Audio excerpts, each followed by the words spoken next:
Hello friends, welcome back to this channel. दोस्तों, इस video में हम बात करने जा रहे हैं अशोक लेलैंड के लिए। लेकिन स्टार्टिंग करें उससे पहले आपसे रिक्वेस्ट करना चाहूँगा कि अगर आप चैनल को फर्स्ट टाइम देख रहे हैं, सब्सक्राइब करके बेल आइकन को हिट कर लीजिए ताकि आपको वीडियोस की नोटिफिकेशन मिस ना हो। और दूसरी चीज़, डीमेट अकाउंट अगर आपको ओपन कराना है, डिस्क्रिप्शन बॉक्स में एक लिंक आपको मिल जाएगा। अशोक लेलैंड आपको पता है हिंदुजा ग्रुप की एक फ्लैगशिप कंपनी, कॉमर्शियल व्हीकल बनाने में सबसे बड़ा नाम इसी का ऊपर आता है। इस कंपनी के स्टॉक प्राइस की बात करें तो कल 11 नवंबर को 149.25 पे ओपन होने के बाद हाई नहीं बनाता है, बल्कि बिकवाली का प्रेशर बना रहता है और 144.30 का लो बना डालता है। 146.40 के ऊपर फाइनली बंद हुआ। 1,95,568 टोटल वॉल्यूम जनरेट किया गया। मार्केट कैप 42,976 करोड़ रुपए। इस कंपनी का 52 वीक लो है 87.25 का और हाई है 152.70 का। आइए लेटेस्ट अपडेट को समझने की कोशिश करते हैं। दोस्तों, आपको बताना चाहूँगा, अशोक लेलैंड एंड फेडरल बैंक, इन दोनों ने एक पार्टनरशिप कर ली है। यानी इन दोनों ने एक मेमोरेंडम ऑफ अंडरस्टैंडिंग साइन कर लिया है।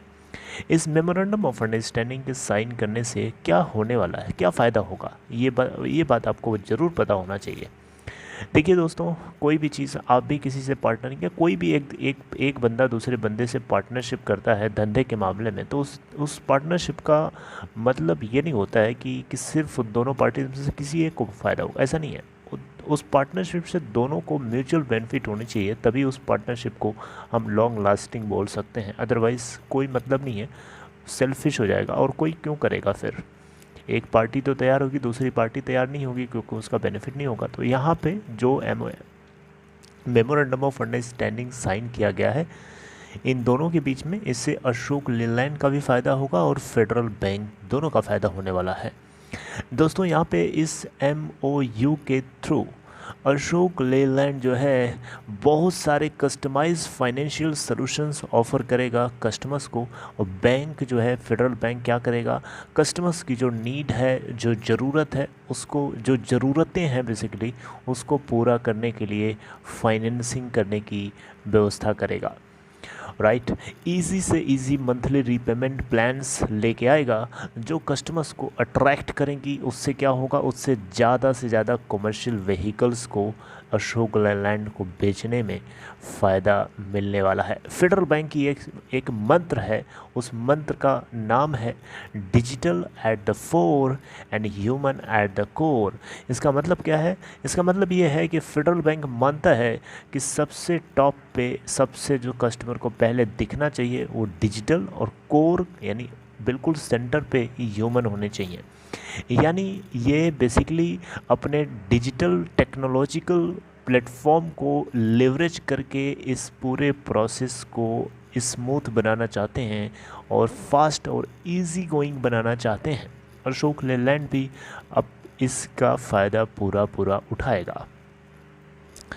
अब यहाँ पे दोनों पार्टीज़ के लोग हैं, यानी अशोक लेलैंड के तरफ से जो ग्रुप प्रेसिडेंट हैं, बेसिकली फेडरल बैंक की तरफ से जो ग्रुप प्रेसिडेंट है मिस्टर हरीश डुगार, और अशोक लेलैंड की तरफ से यहाँ पे होल टाइम डायरेक्टर हैं जिनका नाम है चीफ फाइनेंशियल ऑफिसर, जिनका नाम है यहाँ आप देख सकते हैं मिस्टर गोपाल महादेवन। इन दोनों लोगों की तरफ से इन्हीं पॉइंट्स को लेकर के अपने अपने तरीके से तारीफ़ करी लोगों ने करी है। यहाँ पे आपको बताना चाहूँगा, अशोक लेलैंड बहुत ही wide variety of commercial vehicles को ऑफ़र करता है कस्टमर्स तक। यानी कि अगर आप देखें यहाँ पे तो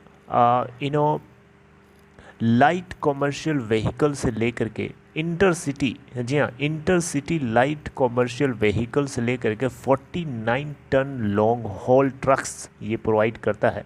एक वाइड रेंज ऑफ बसेस को प्रोवाइड करता है ताकि सेफ़ ट्रांसपोर्ट और ड्राइवर फ्रेंडली चॉइसेस को मेंटेन किया जा सके। राइट, तो आई होप आपको मैंने मोटा मोटा इस पूरे मुद्दे की बात को समझाने की कोशिश करी, जिससे इससे दोनों को फ़ायदा होगा, Ashok Leyland and Federal bank. Alright friends, so this is all in this video. I hope you got the main theme of this article. Okay, take care friends, see you next time.